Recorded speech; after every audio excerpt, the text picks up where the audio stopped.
Indiana immigrants react to birthright citizenship decision. Braun aims to make good on lost gas tax. And communities consider data center limitations. From the television studios of WFYI Public Media, it's Indiana Week in Review for the week ending July 3rd, 2026. Indiana Week in Review is produced by WFYI in association with Indiana Public Broadcasting Stations. Additional support is provided by Har Ritchie. This week, the Supreme Court ruled 6-3 to uphold birthright citizenship. Samantha Horton reports the decision brings some relief to Indiana immigrants and those that work with them. When the decision came down, it was a sigh of relief for Exodus Refugee Immigration CEO Cole Varga and his team. Very happy with that ruling, but unbelievable that this was not a 9-0 opinion, because the 14th Amendment is so clearly written that it's we're a bit surprised that this was even taken on by the court. But Varga says many are still worried about their legal status. The Supreme Court's 2025-26 calendar term included other immigration decisions. Last week, the court justices voted to allow the president to end temporary protection status for Haitians and Syrians. It also ruled to overturn allowance for people to seek asylum at the border. So what are the implications of the Supreme Court decisions for Hoosiers? It's the first question for our Indiana Week in Review panel. Democrat Lara Beck. Republican Chris Mitchem. Ebony Chappel, Director of Brand and Community Strategy at Free Press Indiana, and Niki Kelly, Editor-in-Chief at Indiana Capital Chronicle.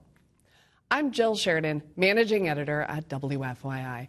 So, Lara, we have heard some reaction from state leaders, but how do you think this will impact immigrants here in Indiana?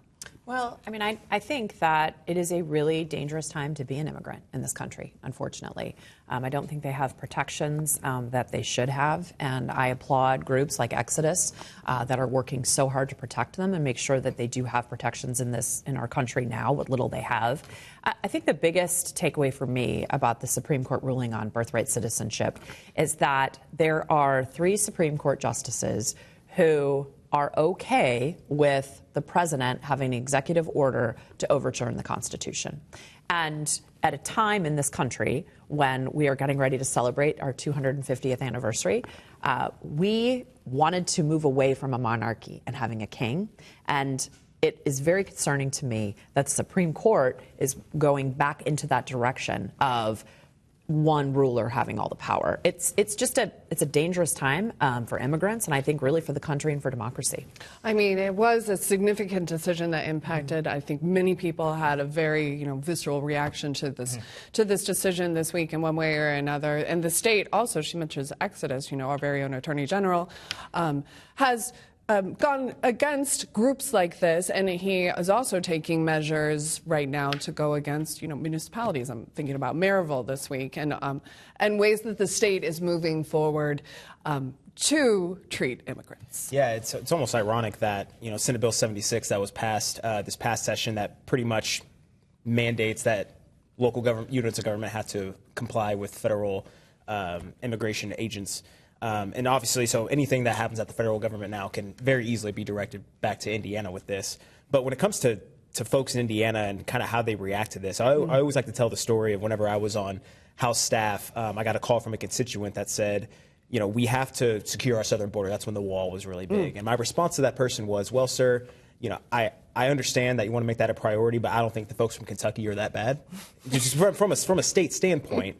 So I gave them the number to the federal person to go, talk about that one. So, if you're in Indiana and you want to try to advocate against something like this, it's tough because it's a Supreme Court decision, right? And the Supreme Court did what they're supposed to do in their role, which is interpret law and not legislate law to the whims of, whatever they think, the society likes. And so I think on the issue with the Haitians and the Syrians that you brought up, I think all they really did was say that since the beginning of time and just like now, the executive branch of the United States government has the authority to do this. And I kind of feel like they didn't necessarily apply that same standard to the birthright citizenship part, because I think you could argue that the original authors of the 14th Amendment probably didn't intend for folks to come to the country have a kid and then go back and, have that kind of way to enter the country and have influence over the country that way. So, I think when it comes to Indiana, again, Senate Bill 76 will really be the bellwether going forward of how you have to start enforcing these kind of policies that happen at the federal level. And that law going into effect, yesterday, Nikki, another Supreme Court decision, though, this week was the temporary protection status. And we have a number of people in the state. I actually think that ruling is going to have far more impact because while birthright is going to rile people up, it stays with the current practice that our country has lived under its entire existence. So nothing changed per se. With the temporary protection status issue, Haitians who live here under TPS, I mean, they should probably be prepared that Trump is going to deport them. And, I think we tried to find a number. It's kind of hard. I think we have easily tens of thousands of Haitians here under TPS. I mean, there are more here legally or illegally. But, if I were them, I would be prepared for a change. And the economic impact that they may have to the state as well. I mean, that could be significant. I was reading they a story fill a this lot morning. of jobs. Just ask Logansport, Indiana. Right. Yeah, Nikki, I'm so glad you brought up Logansport.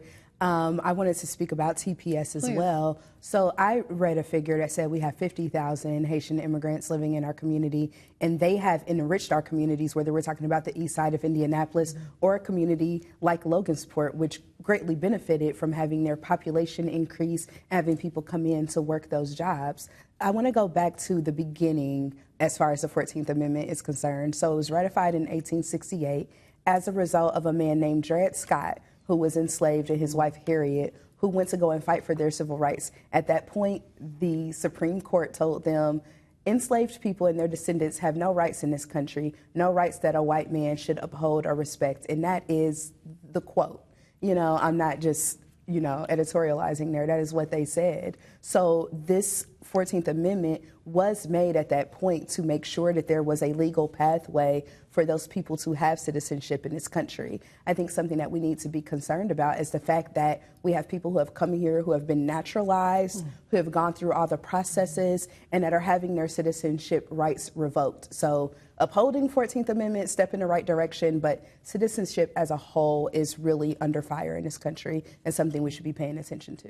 I mean, I do feel for, the Haitian immigrants that Nikki mentioned. I mean, the fear is still persistent among these communities, from what I'm hearing. Yeah, I think that's really true. And I also believe, again, it is a dangerous time for people who are from other countries who are immigrants. And when you think back to the genesis of so much of this, I mean, it's going back to, not to throw Donald Trump under the bus here, but I mean, it's going back to, I'm going to build a wall and Mexico's going to pay for it, and demonizing the other. But then you look at people in their everyday lives with immigrants like the Haitian immigrants. They're seeing them in their churches. They're seeing them in, they're caring for their elderly parents and homes and things like that. So it's really important, I think, that we be very mindful and very compassionate of the situations that folks are finding themselves here. Well, also this week, Governor Mike Braun announced that the state will make good on any financial loss that local governments face because of the ongoing gas tax suspension. As Ben Thorpe reports, while the suspension has saved residents money at the pump, the move has made an impact on local roads and government budgets.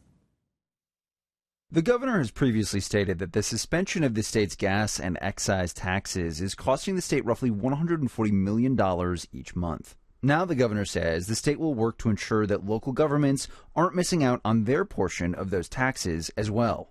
Every penny that you've had to forego will be replenished, and we hope to do the same thing for state road funding as well. The proposal will still need to be approved by the State Board of Finance in late July. A spokesperson for the Indianapolis Department of Public Works says the tax suspensions have cost the city roughly $8 million so far, and they, quote, appreciate the news about reimbursement. So, Chris, was this solution a priority for the governor, do you think? Yeah, I think so, because really towards the beginning, whenever he started this whole gas tax escapade, he said that his goal is to make sure that the local governments are reimbursed. And I've enjoyed coming on the show. It's almost like every single time I'm on, I get to talk about the fiscal responsibility of the state, because we get to do fun stuff like bring in the bears, but we also just get to be flexible of things that are under our state's control, whether that be a pandemic, whether that be foreign affairs that are causing rising costs here in America. We have the flexibility to be able to kind of adapt to those storms. So I think a lot of praise has to go to Governor Braun for even be willing to do the gas tax in the first place. A lot of previous governors opted not to do so. But then also a lot of praise has to go to the Republican fiscal leadership for having the reserves, having the flexibility to be able to do things like this, reimburse local governments. And I think it's really important that he did it this way because, unlike SEA 1 from last year that, caused a lot of property tax strains for the local government, they did ultimately have a seat at that table through the legislative process. Here they really didn't. Braun just kind of said, hey, we're going to do this and we'll take care of you in the future, when they're kind of left in an unexpected limbo a little bit. So I think this was a good step forward in making sure, I'm going to stick to my word and make sure that you guys will be reimbursed to the fullest. I mean, it was, a resounding success. Everybody loves having lower gas taxes, but Lowest in the country for 2 straight months. We did hear, from quite a few municipalities pretty quickly that, wait a second, that this piece, reimbursing local governments is really key, especially as it comes to road funding in the state of Indiana. Yeah, absolutely. I mean, I think he's doing the right thing, and I think he has to do it. And I would differ. I would beg to differ with Chris on the fact that local municipalities had a say in SEA 1. I think they probably feel a little. Bamboozled by how everything went down. But SEA 1 is really going to have a major impact because these communities are now working on their budgets and they're now looking at the reduced property taxes that they're bringing in. They're having to raise wheel taxes. They're having to do all these other things. So they don't have the flexibility right now to absorb the gas tax, what was taken away with the gas tax. But again, let's go back to why we're here. Donald Trump started an incredibly unpopular war with Iran. This is the reason why we are in the situation we're in. A country without a navy is basically controlling the Strait of Hormuz. And this is Mike Braun's guy. This is his guy, Donald Trump. So it's just because you support Donald Trump doesn't mean it's going to benefit you in the long term. It has been a bit of an escapade, as Chris said. For a month now we've had a suspension, and we're probably expecting that there will be another. Yeah, the governor is set to announce the final extension that would get up to the full kind of 120 days of the suspension of the taxes. After that, though, it would be up to the legislature to come in a special session. I honestly don't think that Governor Mike Braun, when he started this, I think he thought it would be a quick 30-day thing and the Iran war will be over and it'll be fine, and that hasn't happened. So certainly gone longer than he expected, but we'll see what lawmakers want to do after that. They could come in and suspend it some more if they feel like they can afford it, and that would be right before an election. I think we are seeing nationally prices come down a little bit, but still, maybe Hoosiers are just living in this bubble right now where we have affordable gas. Yeah. I think John Geyer out of Fulton County put it best in a story that published by FPI News when he said this holiday was a double-edged sword because at some point we are saving money on the front end, but potholes need to be filled. We need to prep for the winter, and people have to be paid. That's something else that we're at risk of, is having to furlough the people who this is their job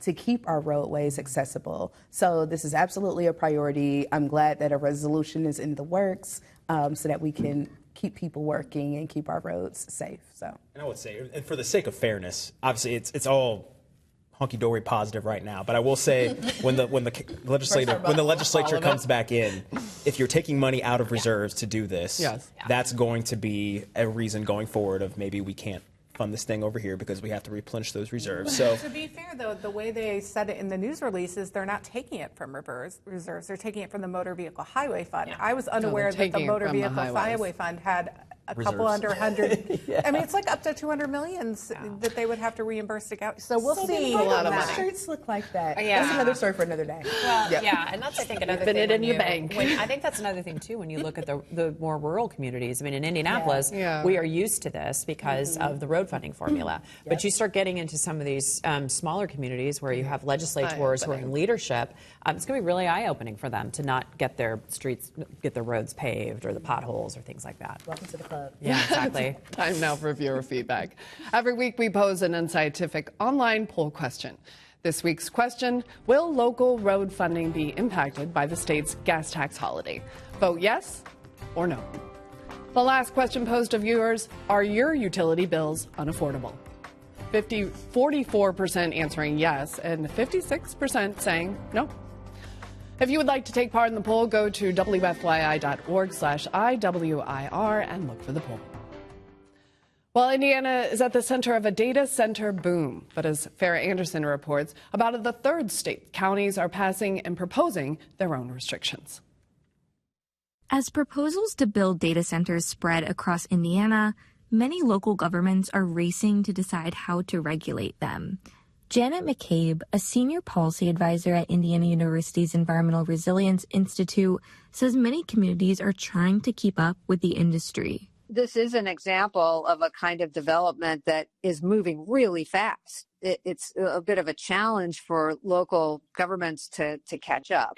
At least 17 counties with temporary moratoriums, and 2 counties, Marshall and Cass, that have banned new data centers altogether.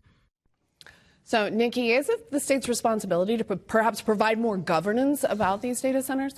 Yeah, look, the lawmakers have been trying to figure out how to handle wind and solar for years, right? Remember, they tried a couple of years ago to basically say that locals could not ban them.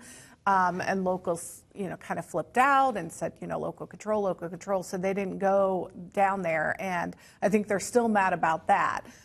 So I feel like we're coming to the same conversation there because, Republicans in power believe that data centers are good and good for the community and the investment and, but the people just aren't seeing it. So the state is going to have to decide, or otherwise we're going to get to a point where half the counties have a moratorium, and I don't think that they think that's a good thing for Indiana. It feels a little bit like the Wild West out there, Ebony, and people and communities are having very strong reactions, and I think many people also feel like they're just kind of out there on their own. So, what should the state do at this point? So outside of governance, I would like to see some form of guidance that can help guide community leaders, because I do think that it is a community-centric decision. Those people live there. They know their communities better than people at the State House do, so they should be able to make those decisions on their own.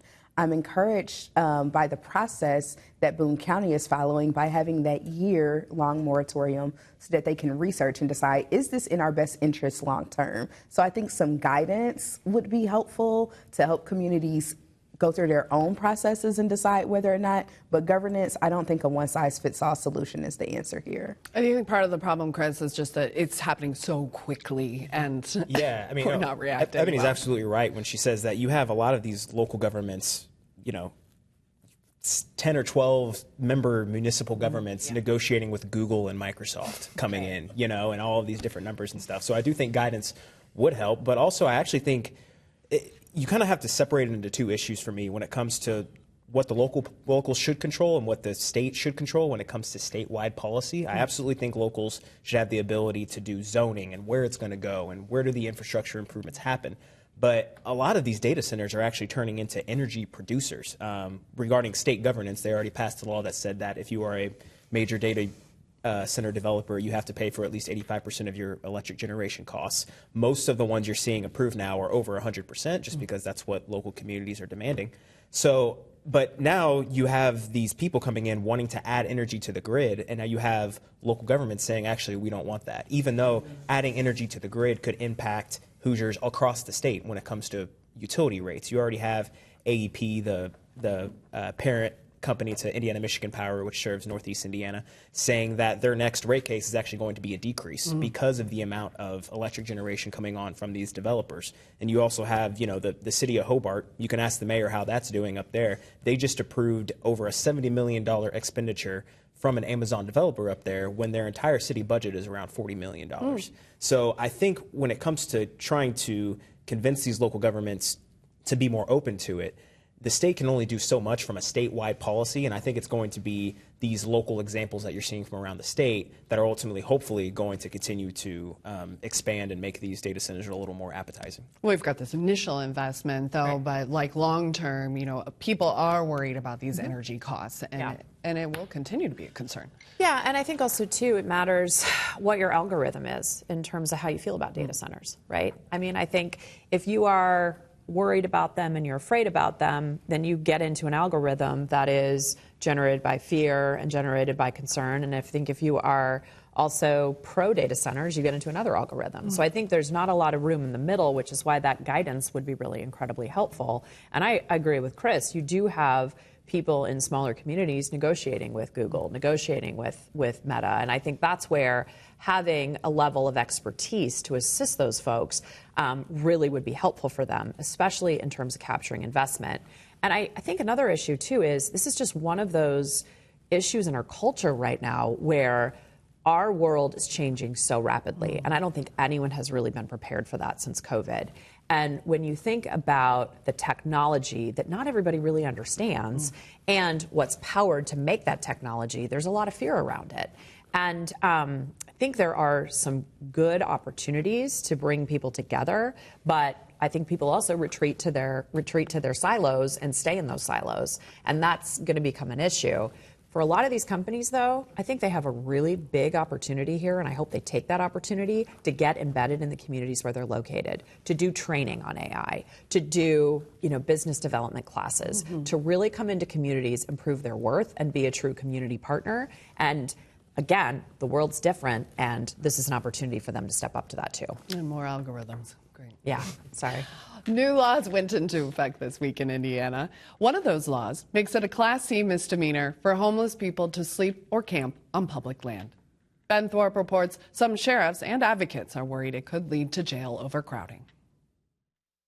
Lawmakers behind the law have argued it won't criminalize homelessness and aims to connect people to resources and move them indoors, especially during extreme weather. But Marion County Sheriff Kerry Forstall says he thinks the legislation will lead to costly jail overcrowding. Anytime the first thought of how to help the homeless is pulling out a pair of handcuffs, I think that's wrong. Law enforcement does not need to be the first line. Forstall estimates that a single homeless person sent to a local jail could cost a county thousands with the maximum sentence. The law makes people subject to a misdemeanor if they stay in the same spot 48 hours after receiving a warning, with a few exceptions. So, Ebony, do you think this new law will help or hinder people experiencing homelessness? I think it will continue to hinder people experiencing homelessness. People aren't homeless on our streets because they don't know how to access resources. So that as a justification is laughable. We live in a state that has not increased the minimum wage. It's still $7.25 an hour, $2.13 if you're working for tips. And I've lived that life myself, so speaking from experience. But we have that. We are allowing our communities to become a playground for slumlords and developers.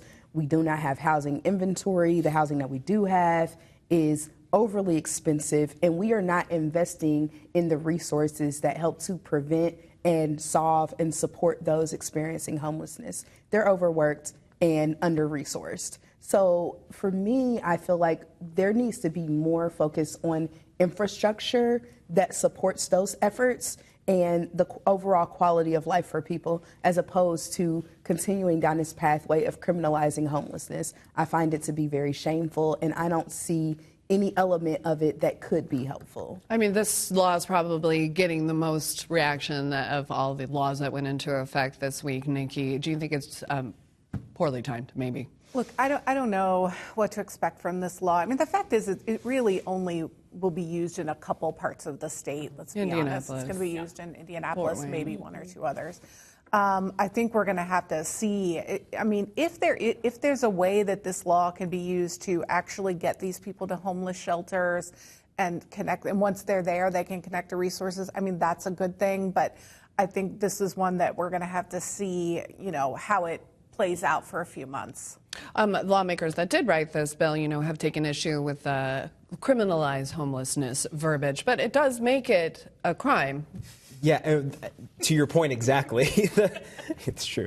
To your point exactly, though, on the face, yeah, it is brutal. But I will say the bill does have so many steps you have to take to get to that point. Right. I mean, the first time you see somebody, it has to be a warning. The police officer is supposed to check if that person is considered mentally unstable and get them to services. If there is an open bed near you within, I think it's five miles or something, then you can't bring the charge. So there's a lot of steps to get to that misdemeanor point. But to your point, it does criminalize it. And whenever, you're trying to advocate against something, that's a pretty strong leading talking point. Well, that's Indiana Week in Review for this week. Our panel has been Democrat Lara Beck, Republican Chris Mitchem, Ebony Chappel, Director of Brand and Community Strategy at Free Press Indiana, and Niki Kelly, Editor-in-Chief at Indiana Capital Chronicle. You can find Indiana Week in Review's podcast and episodes at WFYI.org/IWIR or on the PBS app. I'm Jill Sheridan, Managing Editor at WFYI. Join us next time because a lot can happen in an Indiana week.